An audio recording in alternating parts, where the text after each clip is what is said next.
Well, hello there. I didn't see you. Except I did. But, no, well. I'm just gonna talk about what I feel like talking about right now. It's like 2 o'clock in the morning, and there's a lot on my mind. Now, I know that you're probably wondering why some faggot is gonna tell you what's on his mind. Well, this faggot, internet, has a lot on his mind. Now, I know it's weird to say that word, but when we talk about stuff like that, what words are, and what they mean and how they can affect people. I'm going to start with what words are. Words are ways that we can vocally communicate with each other.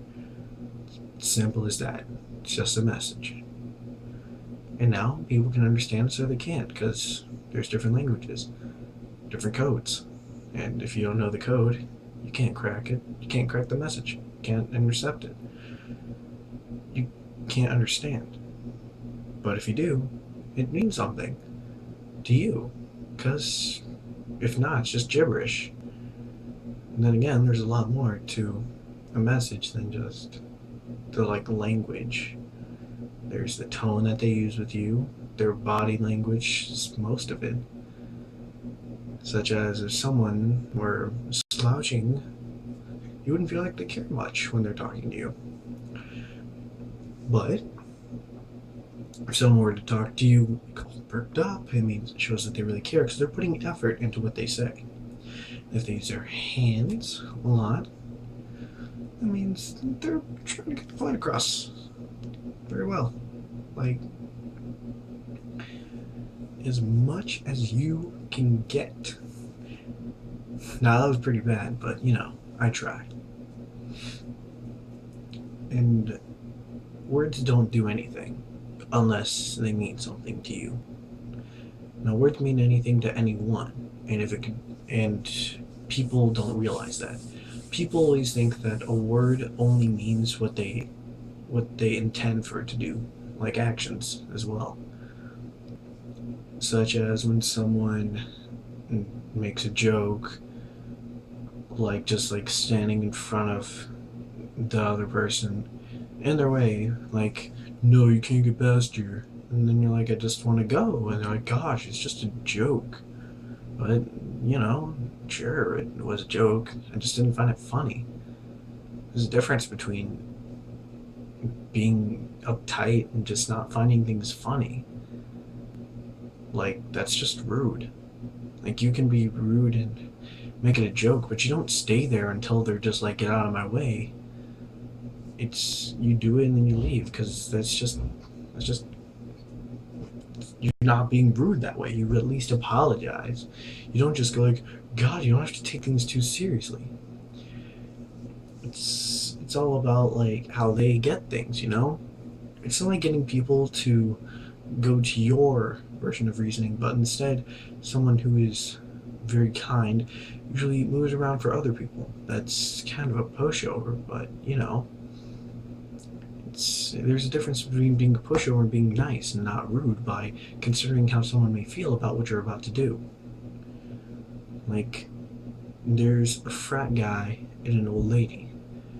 Now, if you farted in their presence, you're going to get different reactions because those are different people.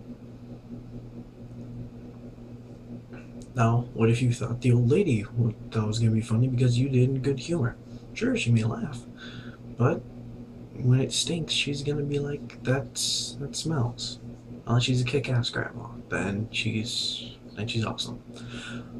But what I mean is just your average old lady. She's gonna say it's rude and you should apologize. Now the frat guy would be like, "Oh, dude, that's so sick, dude, man. Can you do it again? Do it again." See, you get different reactions from different people, and they're not all gonna be like the same as you just because you think. I'm also saying this is because my brothers do this to me a lot. I have two older brothers, and I especially the one that is close to my age does this to me a lot. But he's a dick. I'm saying out, he's a dick. He doesn't care. And there's no point in trying to convince him otherwise, because he's a dick. And, well, I don't see why you should be a dick to people. Being a dick to people doesn't feel good. And sometimes he'll just be like, he will be genuinely kind, but then he'll be a dick again. And I'm like, what the fuck? You're a dick to me, but not anyone else. And you say it's in good humor. That's not, it's not good humor. To like take my food or get in my way or like throw stuff at me. That's bullying me. Like literally at home, I would be bullied. But you know, I'm just the baby of the family. That's how we do.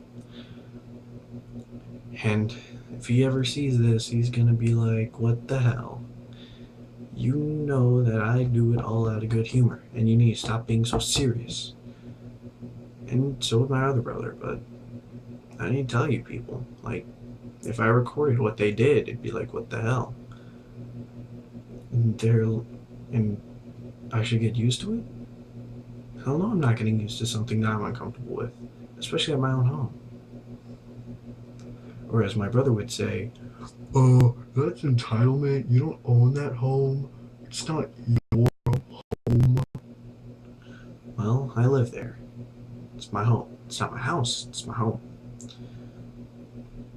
And that's another thing that my dick of a brother has to say. Like he always has a big thing of me and my entitlement. Like I admit I have entitlement over some things, but when I use something more than anyone else, it can be considered mine. Or when I'm loaned something, it's my responsibility to take care of it. It's mine. And if he calls me up for entitlement, I have to say, well, the one that my mother has given me, no, I did not buy it, and no, I do not pay for any service on it because there is none. I do not pay for anything on it because all of it is free. I'm cheap, I have no money, I'm 15. I can't do anything. Can't have a job, or at least a good job. I can I could barely drive if I get a learner's permit. Hell, I don't need to deal with it. Like, really, I think that some people just don't understand the concept of I understand like apologize. You don't if you don't apologize and just say it was in good fun. That's it's not acceptable. And I'm told that I found there's going to be a lot of uncomfortable things in society. Was if it's something I have to deal with on a daily basis, I'm not okay with that. If someone bumps into me, that's fine. I don't know them. And if they apologize, it's even better. And if I probably don't see them again, that's fine. It's cool. If they apologize, I'd like to meet them because they're a good person who at least has manners. But hell, I'd like to get to know all people. Then again, I'm not going to like everyone, but I'd like to get to know everyone at least. So I can at least be nice to you. That's the kind of person I want to be. I want to live in a world to where people can just be nice to each other. Because, as we know, when someone brings hate into the world out of something, I don't know what, it just breeds more hate. But when you bring happiness into the world, you just make someone happy. And when they're happy, they make other people happy. That's just a thing. With the whole monkey see, monkey do thing, people are always talking about like the hate in the world, but what are you doing to make a difference? Doing a charity? Fighting? Fighting isn't going to help no hate. Thinking about peace only brings war. Like, if we're going to have peace, we have to